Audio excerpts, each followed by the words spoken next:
I am vengeance. I am the knight. I am... Well, hello there, fellow geeks and geekettes. And welcome to part 5 of my top 10 comics that define me video series. That once again was inspired by the uncanny Omar from the channel The Near Mint Condition. Now, I just want to remind you that these comic books that I'm talking about are not necessarily my favorite comic books, or comic books that I would objectively or subjectively consider to be the best that you can read as far as the comic book production and the comic book history goes. Sometimes yes, such as in this case, but in the last video I was talking about The Brightest Day, which objectively isn't one of my favorites, but it has had a strong impact on me in my life, which is what these videos, what this series is about comic books that had or have affected my life in this or that way, in one way or another. Usually that had a strong impact on me that will stay with me forever. And even if some of these comics aren't my favorite ones, I will always hold them in my heart, and they will always have a special place there. Now, this applies to Batman issue 1 by Scott Snyder and Greg Capullo. This was one of the first comic books from the New 52 run that came out about 9 years ago. 2011, yes, November 2011. So the New 52 was one of the huge reboots that huge comic book companies go through once a few years, right? Marvel Comics a bit more often than that. Usually to boost up the sales or to clean up their continuity, so on and so forth. So the New 52 was one of these cases, and a lot of characters, such as Superman and the Flash, had gone through serious changes in their lives, in their stories, and in their continuity. For instance, if I remember correctly, Superman wasn't seeing Lois Lane anymore. They weren't a couple anymore. And instead of that, I think that at least in one story arc of the New 52 Superman, Kal-El fell in love with Diana Prince, with Wonder Woman. And the other way around, she fell in love with him. Or at least they had something, there was something between them.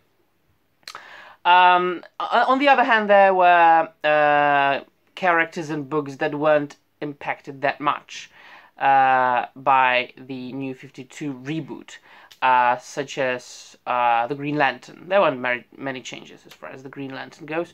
Oh, Batman. There were only a couple of changes in Batman, but he still, or the continuity still did take into consideration things that happened in the past. Although in the later issues, in Scott Snyder's and Greg Capullo's run, they introduced new things, such as a new sort of an origin story of Batman called the 0 Year. Well, not an origin story, but a change in the beginning of Batman's career, his first year. Whereas, everybody knows Year 1 by Frank Miller, and that being one of the cult classics, one of the highest ranked and one of the most favorite comic books of all time. Scott Snyder and Greg Capullo introduced their own version of the first year, or the first months of Batman in his career. It involved the Riddler shutting off Gotham from the rest of the world, and and so forth, and so on and so forth.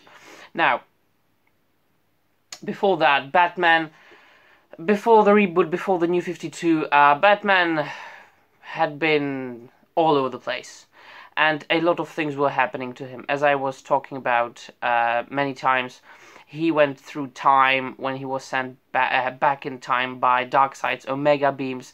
Then there was Batman Incorporated, so there were many Batman, multiple Batman, so And before that, even when Bruce Wayne was sent back by Darkseid, in time, Dick Grayson, took his place for some time. Damian Wayne, Batman's son, being Robin, he is still Robin. So there were a lot of things happening to Batman, especially the ones that I didn't really enjoy and I still don't enjoy, which means, there being multiple Batman in the Batman Incorporated storyline. And so yeah, he was all over the place, but I was lacking what is for me the ultimate representation of Batman, and that is a lone wolf, dark / gothic brooding detective. For me, I view Batman as a loner, working on a case alone, trying to find the killer or the murderer or, the villain, brooding over Gotham City, somewhere up there on a gargoyle, looking over his territory in the darkness, and occasionally communicating with Alfred via, some sort of communication device in his cowl.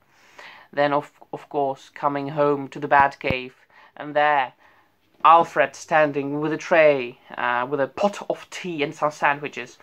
That's Batman for me.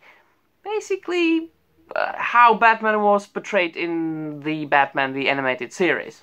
Now, that had been happening before the New 52. I mean, like right before the New 52, mainly in limited series and one-shots, things like that, but not really in the continuation, in the main story, the main continuum. Now, once the New 52 came, Scott Snyder and Greg Capullo introduced Batman as I Love Him again. Now, especially in the first and the second and the third story arcs, which is the Court of Owls and the death of the family. Now, this issue begins with like a half an issue of dark imagery of Gotham, sewers, Batman being in the sewers, shrouded in darkness, and investigating a body that was pinned to a wall with knives and bled out. Now, imagine that all being drawn by Greg. I'm not going to open that one. I'm not going to pull it out of the bag because it's quite rare. It costs quite a lot of money on eBay and things like that on the second-hand market. So, but you can Google it. You can Google the images. And imagine all this being drawn by Greg Capullo. Oh, jeez. Imagine Scott Snyder introducing the Court of Owls, which is like the Illuminati of Gotham City, a secret organization of rich of rich people, influential people that have been present in Gotham City since the establishment of Gotham City and have been running Gotham City from the shadows. Basically, like Illuminati or the cigarette-smoking man from the X-Files. Now, that was something. I was once again hooked, and I was amazed, and I still do consider the first couple of story arcs from Scott Snyder's and Greg Capullo's Batman to be the best Batman stories ever written. So 2011 was the year when I discovered a lot of Batman material that would become one of my top favorite Batman stories. One of the stories that I consider to be objectively the best and subjectively the best. And I can remember, like it was yesterday, when I was reading issue 1 for the first time, and I was amazed because finally, after a long time, I finally read a new story, an ongoing run, where Batman was portrayed the way I imagine Batman to be, and perfectly, and to the smallest little detail. Now, of course, as Scott Snyder's and Greg Capullo's run continued, it went downhill a bit, especially when James Gordon took over the Batman mantle as some sort of a GCPD official Batman in a robotic suit, because Bruce Wayne apparently had amnesia and he forgot about being Batman.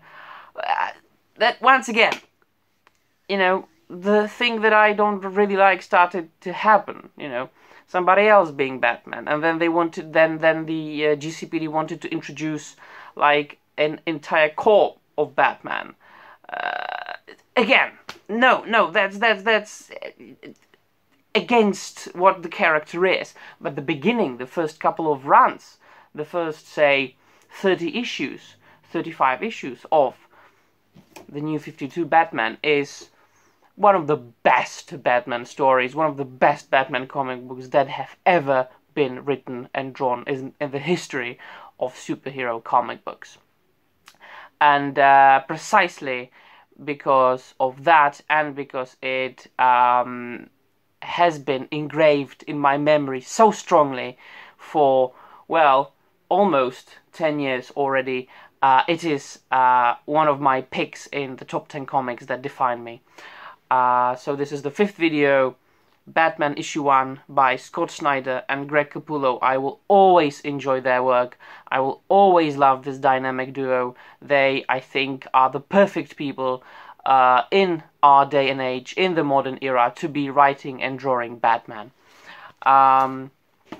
So please, if you are watching this video and if you are interested in doing so, please do share your own top 10, top 5, top 11, top 7, top 7.5 comic books that define you, comic books that have had a strong impact on your life, on your personality, on who you are. They don't necessarily need to be comics that you objectively consider to be good.